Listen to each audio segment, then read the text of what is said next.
Selanjutnya, untuk menjalankan agar dapat menjalankan program tersebut, maka dibuatlah main kelasnya. Main kelas di sini saya buat dengan nama pegawai beraksi. Pegawai beraksi ini tetap memakai import java.io karena masih dibutuhkan untuk membaca input dari pengguna atau usernya. Kemudian public class pegawai beraksi ini adalah sudah langsung dideklarasikan ya kelasnya. Ketika kita membuat kelas, public class pegawai beraksi ini akan otomatis muncul. Kemudian menggunakan PSVM atau public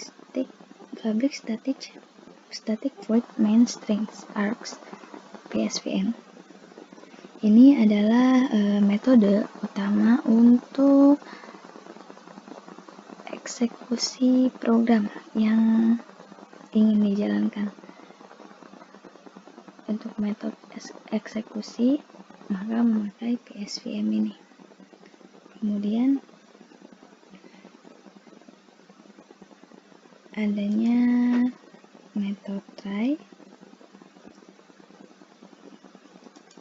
di mana di sini ada buffer reader lagi, buffer reader br new input stream reader system.in. Ini digunakan untuk membaca input dari pengguna. Kemudian saya membuat format seperti ini. Nantinya pengguna dapat memilih jenis pegawai yang ia akan masukkan inputnya gitu. Kemudian untuk integer pilihan, integer parseIn, saya buat ini integer.parseIn br.readline, karena nanti input dari penggunanya untuk memilih jenis pegawai yang terformat seperti ini harus angka, maka digunakan integer sebagai pilihan. Ini juga berfungsi sebagai membaca input si pengguna, terus nanti dikonversi ke integer memakai ini, menggunakan ini fungsinya integer parseIn. Kemudian deklarasi variabel, saya menuliskan pgw agar tidak rancu dengan variabel di sebelahnya. PGW nanti akan merujuk kepada pegawai tetap, pegawai kontrak, dan pegawai honor. Switch case digunakan untuk menentukan jenis pegawai yang dipilih pengguna. Karena tadi saya membuat format pilihan, maka switch case ini dibuat agar nantinya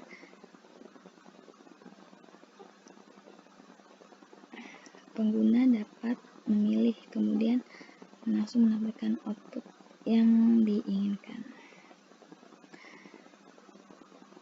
Kemudian variabel tadi dipanggil input gaji dan tampilkan gaji. Untuk memanggil metode input gaji ini untuk menerima input gaji, panggil metode tampilkan gaji untuk menerima tampilan gaji dari pegawai.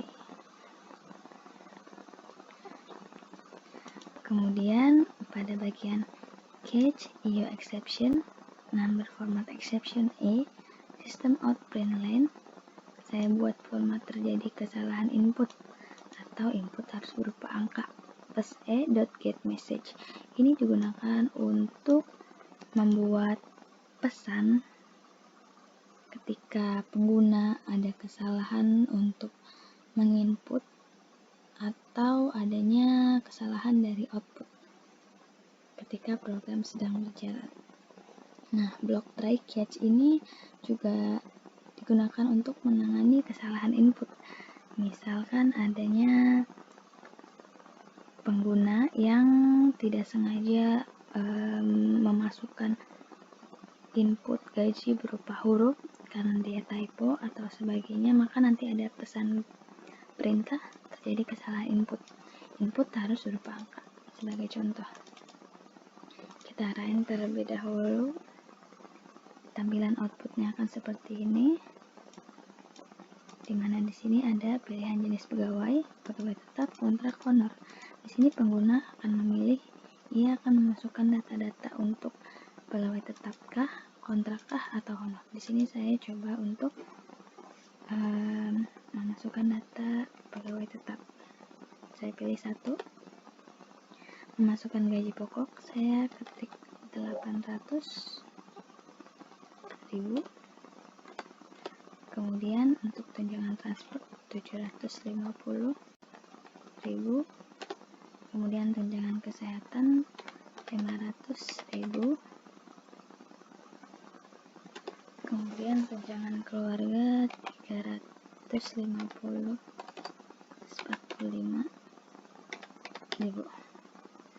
Di sini total gaji pegawai muncul yaitu 2.395.000. Kemudian untuk memastikan apakah exception handlingnya berfungsi atau tidak, maka saya coba di sini saya ketik huruf. Nah, dia akan muncul pesan seperti ini, terjadi kesalahan input harus berupa angka, seperti itu. Kemudian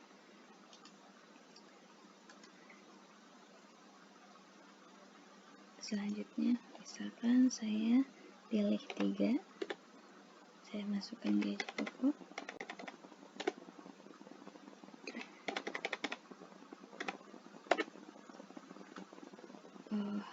maaf salah ya, diram. Saya pilih 3, kemudian saya salah memasukkan input gaji, misalkan 740 sekian, saya ketik ada hurufnya. Nah, dia akan muncul pesan juga, terjadi kesalahan input harus berupa angka. Di sini diketahui kata yang salahnya atau kalimat yang salahnya dengan tanda kutip.